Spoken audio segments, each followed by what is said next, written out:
Good evening. Tonight's honoree calls Los Angeles his home. So honoring Dr. Herbert Medina here and now couldn't be more fitting. He asked that I not be too flowery in my introduction, so let's see how this goes.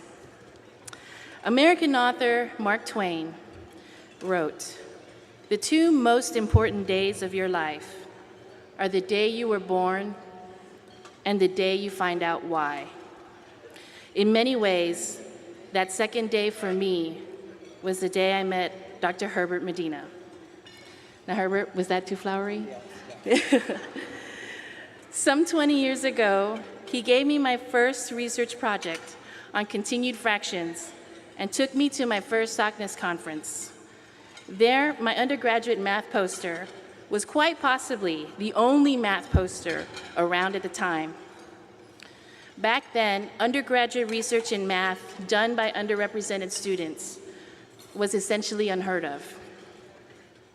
For more than 20 years, Dr. Herbert Medina quietly dedicated his profession to promoting social justice through developing and directing the pioneering and award-winning programs that have changed the faces of mathematicians as we know them. His work, encouragement, and generous support have also inspired me and many of other young leaders in the mathematics community to follow in his footsteps. His life's work led to opportunities that have brought hundreds of young mathematical minds closer to their second most important day of their lives. I can think of no other more deserving of this prestigious award and the gratitude of a society for a lifetime of dedication, sacrifice, and mathematics. Let's give a hero's welcome to 2014 SACNAS Distinguished Mentor, Dr. Herbert Antonio Medina.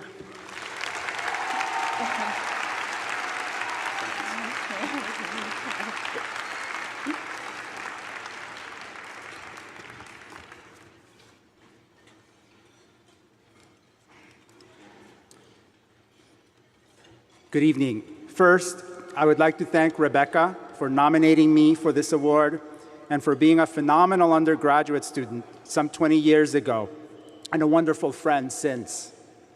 She's the perfect example of why so many of us educators love our work so much. I also would like to thank those who wrote letters in support of the nomination, and of course, SACNAS in general for the indispensable work that it does, and the award selection committee in particular for this recognition. I'm honored and humbled to be here. It's also important that I recognize the many, many students and collaborators with whom I have had the pleasure of doing much of the work being recognized here tonight. In addition to Rebecca, these include Ivelisse Rubio, Ricardo Cortez, Victor Moll, Colette Pat, John Little, Ed Mostig, Suzanne Larson, and dozens of others whose names I cannot list. In thinking about what I would say here tonight, the theme, full circle, kept coming to mind. I say full circle because in a way, my journey to this podium began about a mile from here in the Pico Union neighborhood of Los Angeles, where my family and I landed as poor immigrants from El Salvador when I was 8 years old. There were 5 of us, including my brother Louis and my mom Leticia, here with us tonight, who lived in a single apartment and tried our best to make it in our new country. Somehow we did, and somewhere along the way, it became my life's work to assist students to complete their own circular journey to a place and time where they themselves could say, "Thank you for this life that has given me so much." This journey continues to be a rewarding, wonderful, and enriching privilege. Thank you.